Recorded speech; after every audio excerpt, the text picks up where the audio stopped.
नमस्कार, future express में आप सभी का स्वागत है। मैं हूं सुमित और हफ्ते का आखिरी कारोबारी सत्र भारतीय बाजारों में जबरदस्त रफ्तार देखने को मिल रही है। निफ्टी डे हाई के आसपास 250 अंकों की तेजी में, सेंसेक्स 600 अंक ऊपर, 56 अंक ऊपर निफ्टी बैंक कामकाज करते हुए। लेकिन आज जो क्लियर कट मूव है मार्केट में वो है मिड कैप स्मॉल कैप में। मिड कैप इंडेक्स और स्मॉल कैप इंडेक्स दोनों ही बढ़िया रफ्तार के साथ कामकाज कर रहे हैं। मिड कैप इंडेक्स में करीब 2% की तेजी और स्मॉल कैप इंडेक्स भी करीब 1% के उछाल के साथ कामकाज करता हुआ दिखाई पड़ रहा है। डे हाई के आसपास ये दोनों इंडिसेस सो फार ट्रेड करते हुए आपको दिखाई पड़ेंगे। एक स्ट्रॉन्ग मूव मार्केट के अंदर और ब्रॉडर मार्केट स्पेशली खास तौर से तेजी के साथ कामकाज करते हुए दिखाई पड़ रहे हैं। एडवांस डिक्लाइन में फर्मली एडवांसेस 1750 रादर 1800 शेयर तेजी में और 588 शेयर जो कि बिकवाली के साथ सो फार कामकाज कर रहे हैं। हर एक गिरने वाले शेयर के सामने 3 शेयर जो है तेजी में ट्रेड करते हुए दिख रहे हैं। की कंट्रीब्यूटर में इन्फोसिस है, भारतीय एयरटेल है, रिलायंस है, टीसीएस है। अपने नए हाइस की तरफ टीसीएस भी कामकाज कर रहा है और अच्छी तेजी बाकी आईटी स्पेस पे है। नेगेटिवली कंट्रीब्यूट कर रहा है HDFC bank, axis bank, ONGC, Nestle जो कि नेगेटिवली सो फार कंट्रीब्यूट करते हुए आपको दिखाई पड़ेंगे। आज हम बातचीत करेंगे शिवांगी मैम से, हमारे साथ मौजूद हैं मोतीलाल ओसवाल सिक्योरिटी से। उनसे हम चर्चा करेंगे मार्केट्स को लेके, इंडिविजुअल कॉल्स को लेके, एक सस्ता ऑप्शन उनसे हम आइडेंटिफाई करवाएंगे। साथ ही साथ कुछ ही देर में हमारे साथ पीएनबी हाउसिंग के MD and CEO Girish Kausani sir मौजूद होंगे, उनसे भी हम बातचीत करेंगे। लेकिन पहले जरा ऑप्शंस के नंबर आप देख लीजिए किस तरह की स्थितियां बन रही हैं। खास तौर से करीब 24,700 के आसपास फ्यूचर्स कामकाज कर रहे हैं। 24,700, 24,800, 24,900 पे आपको राइटिंग दिखाई पड़ेगी।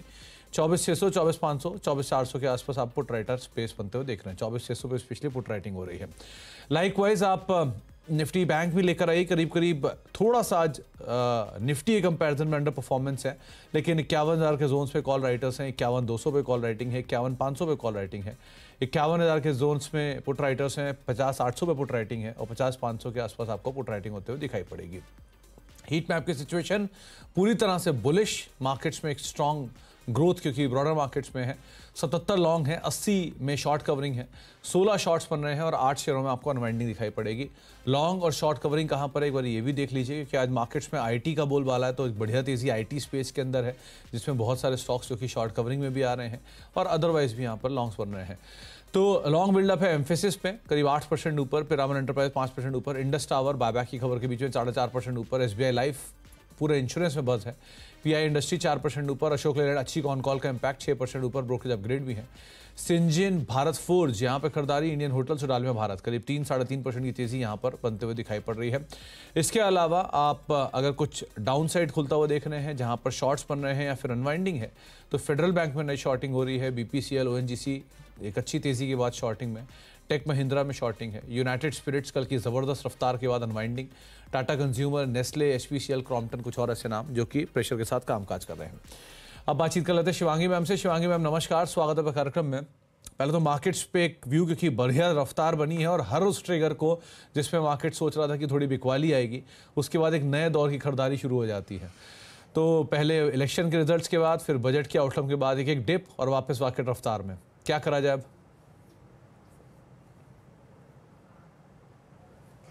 Good afternoon Sumit ji, thank you. तो हम देख रहे हैं कि मार्केट्स में बहुत ही अच्छी स्मार्ट रिकवरी है लोअर जोन्स पे।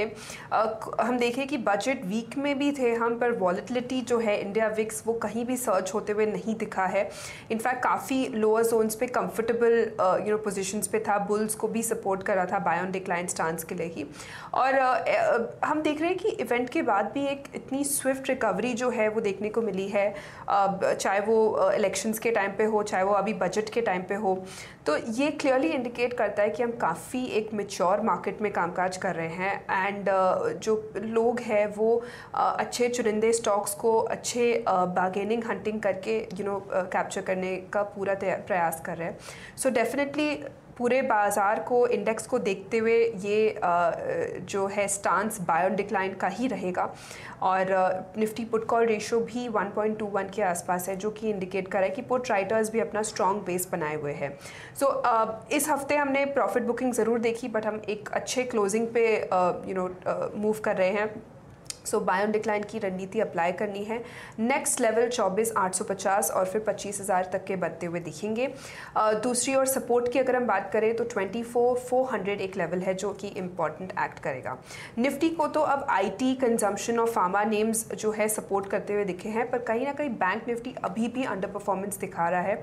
पिछले हमने देखा है लगभग 14 सेशन से कंसिस्टेंटली अंडर परफॉर्म किया है।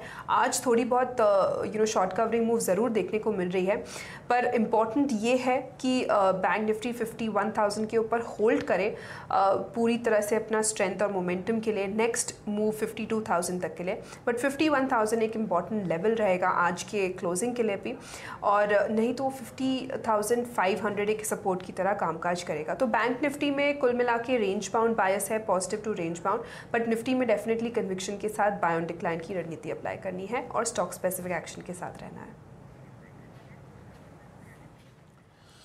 तो बाय ऑन डिक्लाइन की रणनीति आपको रखनी है निफ्टी और निफ्टी बैंक के अंदर, कन्विक्शन के साथ आपको होल्ड करना है। एंड पर्टिकुलरली आपको अब जो तेज़ी है वो शायद आईटी की तरफ से या बाकी जो हैवी वेट्स हैं वो भी सपोर्टिवली बाय करते हुए दिखाई पड़ सकते हैं। शिवांगी मैम, इंडिविजुअल स्टॉक्स पे कहाँ पर आप लॉन्ग हो, कोई शॉर्ट कॉल भी है क्या? जी बिल्कुल, ऐसे बाज़ार में हम देख रहे हैं कि सिलेक्टिव पॉकेट्स काफ़ी अच्छी तरह से रेजिलेंस के साथ होल्ड करते हुए नज़र आ रहे हैं और अच्छे कर रहे हैं। वीकनेस सिर्फ थोड़े बहुत एनबीएफसीज में ही देखने को मिल रहा है, तो मेरा टिल्ट जो है वो बाइंग साइड में ही रहेगा। पहला कॉल जो है वो है भारत फोर्ज पे। यहाँ पे हमने देखा है कि स्टॉक में पिछले 4 हफ्तों के एक सुस्ती के बाद अब अच्छी मोमेंटम यहाँ बनते हुए दिख रही है। पूरा एक सेक्टर भी काफ़ी अच्छे टेलविंड में है। स्टॉक अपने 50 डेली एक्सपोनेंशियल मूविंग एवरेज को रिस्पेक्ट करते हुए एग्जैक्टली वहाँ से टर्न होते हुए दिखा है, और आज का ये जो एक अच्छा प्राइस वॉल्यूम सर्ज है वो आगे की तरफ भी ड्राइव करते हुए दिखेगा। तो यहाँ पे खरीदारी की सलाह है 1750 के टारगेट्स के लिए और 1640 के एक स्टॉप के साथ। दूसरा पिक मेरा रहेगा भारती एयरटेल पे। यहाँ पे भी हम देख रहे हैं कि एक 18 दिनों के कंसोलिडेशन के बाद स्टॉक अब आज निकलते हुए नज़र आ रहा है। अपना जो प्रीवियस हर्डल जोन्स था 1485 के आसपास वो स्टॉक ने निकाला है और होल्ड कर रहा है। अगर लंबी अवधि का भी चार्ट अगर हम देखें तो कोई भी छोटे डिक्लाइंस में हम देख रहे हैं यहाँ पे खरीदारी तब्दील हो रही है, तो यहाँ पे खरीदारी की सलाह रहेगी नेक्स्ट 1550 के टारगेट्स के लिए और 1460 के एक स्टॉप के साथ। तीसरा पिक मेरा रहेगा टाटा पावर पे। पूरे ऑयल एंड गैस और कंजम्पशन या यूटिलिटी स्पेस आप बोल तो इसमें काफ़ी एक अच्छा मोमेंटम एक्शन देखने को मिल रहा है। टाटा पावर वीकली बेसिस पे अपने हायर बैंड को निकालने की पूरी तैयारी कर रहा है। अब आरएसआई एक आज पॉजिटिव डाइवर्जेंस दिखाते हुए नज़र आ रहा है, जो कि एक इंडिकेशन दे रहा है कि पोटेंशियल अपसाइड अच्छी यहाँ बनते हुए दिख रही है। जो क्लस्टर जोन्स था वो अब स्ट्रेंथ के साथ सरपास होते हुए दिख रहा है।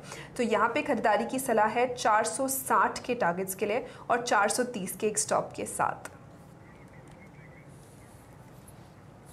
तो 3 नाम जिसमें आप एक तो टाटा पावर को देख रहे हैं, 439 के आसपास कामकाज कर रहा है, एक बढ़िया रफ्तार आज टाटा पावर में ऑलरेडी है, 4% की तेजी है, इसको आप लॉन्ग साइड पर देख सकते हैं। साथ ही साथ भारत फोर्ज दूसरा नाम है जिसके ऊपर आप खरीदारी करके चल सकते हैं। शिवांगी मैम को लग रहा है कि जो अपमूव है वो 1750 तक लेके जा सकता है। 1650 1640 का एक स्टॉप लॉस लगाकर आप यहाँ पर भी खरीदारी करके चलने की राय आपको शिवांगी मैम दे रही हैं। इसके अलावा भारतीय एयरटेल 1550 के टारगेट्स के लिए 1460 का स्टॉप लॉस रखेंगे। इंडस टावर में बाइंग है ही, तो एक बढ़िया ट्रिगर वो ही बन रहा है, और प्लस टाटा पावर जो करीब करीब 460 रुपये के टारगेट्स के लिए 430 का एक स्टॉप लॉस मेंटेन रखेंगे। एक ब्रेक का वक्त हो गया है। शिवांगी मैम से आगे बातचीत जारी रखेंगे और साथ ही साथ कुछ ही देर में हमारे साथ पीएनबी हाउसिंग के MD and CEO Girish Kausani sir मौजूद होंगे, उनसे भी हम बातचीत करेंगे छोटे से ब्रेक के उस पार।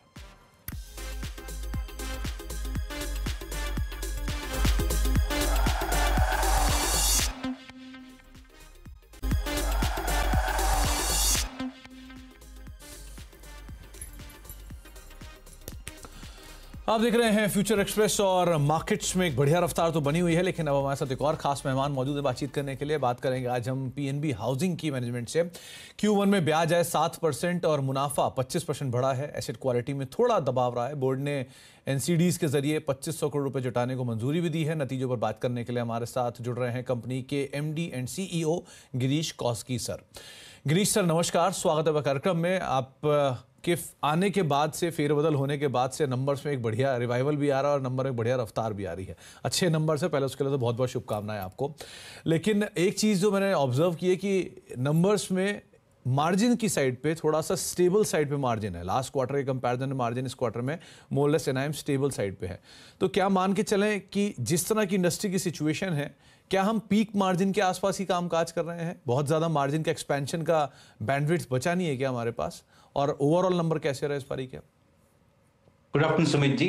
क्वार्टर वन अच्छा था on margin, specially 3.65। Last quarter भी 3.65% था, ये क्वार्टर भी 3.65 है। ये मार्जिन अगले 2-3 क्वार्टर तक सस्टेन होगा, उसका बाद थोड़ा बढ़ेगा क्योंकि हमारा फोकस पूरा रिटेल के ऊपर है। रिटेल के अंदर अफोर्डेबल और emerging which are high yielding segments उसके ऊपर है। सो 2-3 क्वार्टर्स के बाद मार्जिन का इम्प्रूवमेंट देखने को मिलेगा। So till such time we'll be able to maintain. Quarter अच्छा था, डिसबर्समेंट ग्रोथ 19% था, बुक भी ग्रो हुआ 14.4% बुक ग्रोथ। कॉर्पोरेट में एक एनपीए था, वो अभी रिजल्ट हो गया, कॉर्पोरेट में अभी एनपीए 0 है और मार्जिन भी स्टेबल है। PAT growth 25%। So I think overall अच्छा क्वार्टर था, कंसिडरिंग इलेक्शंस था और हीट वेव भी था। सो उसके बावजूद भी 19% ग्रोथ ओवर डिसबर्समेंट में वो बहुत अच्छा क्वार्टर है, क्योंकि जनरली क्वार्टर वन थोड़ा म्यूटेड होता है इंडस्ट्री के लिए। पीएनबी हाउसिंग के लिए बहुत अच्छा था। तो गिरीश सर, गोइंग फॉरवर्ड, क्योंकि आपने कहा कि आप रिटेल पे बहुत फोकस कर रहे हो, सो रिटेल मार्केट्स के ऊपर पर्टिकुलरली कौन कौन से सेगमेंट्स इनको आपने टारगेट एरिया कर रखा है और वहाँ से आगे के लिए या Q2 के लिए क्या सिचुएशन हम आते हुए देखेंगे? हमारा फोकस पूरा रिटेल के ऊपर है। रिटेल के अंदर अफोर्डेबल नो फोकस है। अभी हमारा book as of June 2360 crore से मार्च तक उसका 5000 करोड़ का टारगेट है book, to take it to 5000 crore.